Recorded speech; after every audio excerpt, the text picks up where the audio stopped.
Hello guys, how we doing? Welcome back to the Three Hammers. It's Luke here. There's loads of news out there. Me and Paul covered quite a lot in the podcast yesterday. If you haven't seen that, please go and check that out. You know, we covered all the Antonio Scamacca stuff and just talked about the Conference League and the season so far. Most people have done this topic about Declan Rice, and it's going to be an ongoing one probably for most of the summer until he either is staying or going. I'd like to give my opinion on it. I've watched Gonzo's video, watched Clarence Booz's video about it, and watched most channels' opinions on it. And I wanted to, give our subscribers a chance to talk about it in the comments and see whether they agree with my opinion. My opinion is slightly different. By all accounts, there was talks between Rice's family and Tuchel at Bayern Munich. Thomas Tuchel did his best to try and get him to come there, but he wants to stay in London by all accounts. The only teams in London that could potentially afford him, Chelsea and Arsenal. Chelsea probably don't need him with Enzo Fernandez and a couple of others that they're trying to get through, and they probably have different priorities there at their club. We know it's his boyhood club, and that probably ideally would be his preferred destination if he could actually pluck a team out.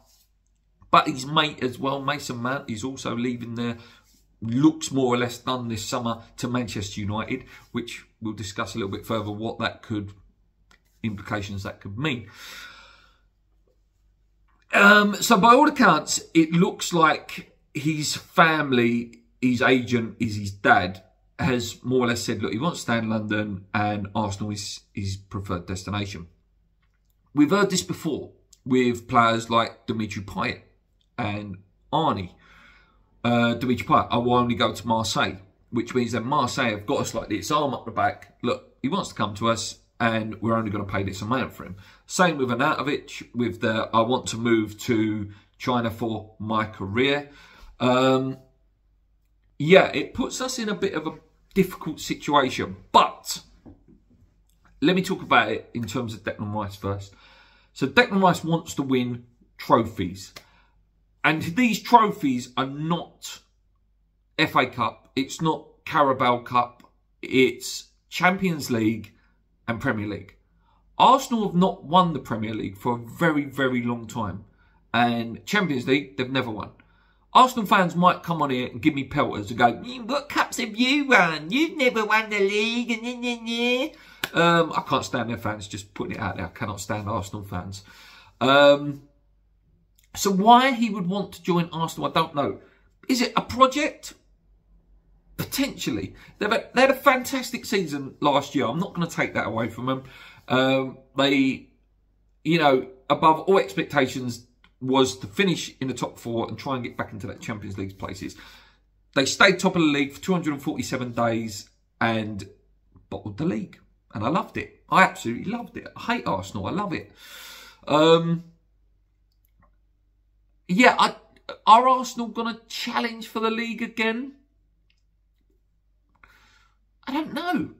I can't honestly sit here and go, yeah, in the next 10 years, Arsenal probably will win the league. You ask me that about Manchester City and probably even Manchester United post-takeover and Newcastle as well. I would probably say in 10 years, Manchester United, Man City, Newcastle potentially will win the league. I would even go out on a whim and even say Chelsea in 10 years could potentially win the league. I don't see Arsenal win the league. I certainly don't see them winning Champions League. I just don't think they will ever get to that level of Manchester City. Well, like I said, with Manchester United, if they do get taken over, by all means, there's going to be loads of money pumped into them. I don't think Arsenal will ever be at that point. But like I said, they've never won the Champions League. Chelsea have. And I understand the Mason Mount thing, and Chelsea probably will win loads of trophies again at some point. So, yeah, I don't get the Arsenal thing. I don't. And I would be quite gutted if he does end up there. It does look like he is going to end up there. Like I say, I prefer for him not to go a London club. I prefer to not stay in the Premier League. But yeah, I don't think I can fully support that. Listen, he's going to be a club hero, whatever happens. You know, he's going to be a legend if we win that trophy next week. But I'm not all for this, you know, oh, I support players when they leave. That's not me. That's not me. When you leave West Ham, that's it. It's done. You know, I don't follow your career. I might catch a goal of Payet, and back in the day, I might have, you know, seen Trevor Sinclair or Joe Cole do some stuff, and Rio, obviously. But I don't follow a player. Once they've left West Ham, it's done. It's done. Do you know what I mean? And I don't care. But yeah, ideally, I wouldn't want him to go there. I would prefer for him to go to Man City. I think if you go to Man City, yes, it's a bit of a cheats way to win the league and win some cups, but you're guaranteed. You are guaranteed at 24, 25, whatever he is, if he stays there for 8 years, he will win some big trophies. He will probably win the league 2 or 3 times, maybe win the Champions League, and we'll have some FA Cups and Carabao Cups in there. At Arsenal, he may win an FA Cup, he may win a Carabao Cup.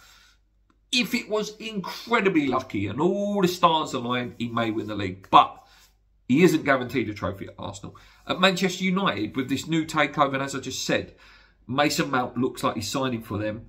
It would not surprise me if they do try and get Declan Rice in there as well. And the carrot will be, look, you can come and play with your mate Mason Mount. So don't be too surprised if that does happen. I know there's the thing of he wants to stay in London and all that, but if he sees his mate go there, it possibly could cushion the blow. Back to West Ham on this though. So that's my Declan Rice views. On West Ham, like I said, we've seen it too many times with Payet and Arnautovic. We need to be stubborn. He's our player.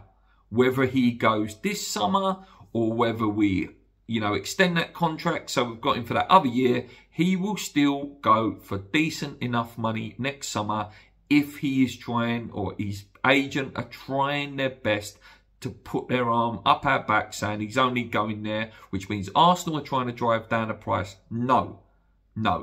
It's 100 million or he doesn't go. Or a package that amounts to 100 million. By all accounts, Arsenal are going to come in again at about 92 million or whatever it is. As Gonzo said, you're getting close. You're getting very, very close. But it's 100 million or he doesn't go. Or 90 million plus one of those players that we are supposed to want. Reece Nelson. There's a couple of others there that we want. But I'm not against him going. I'd love him to stay at West Ham. But if he goes, it's on our terms. We are the club that have to deal with him leaving. We are the ones that have to replace him. You go on off into the sunset decks. You go and play your football for a bigger club.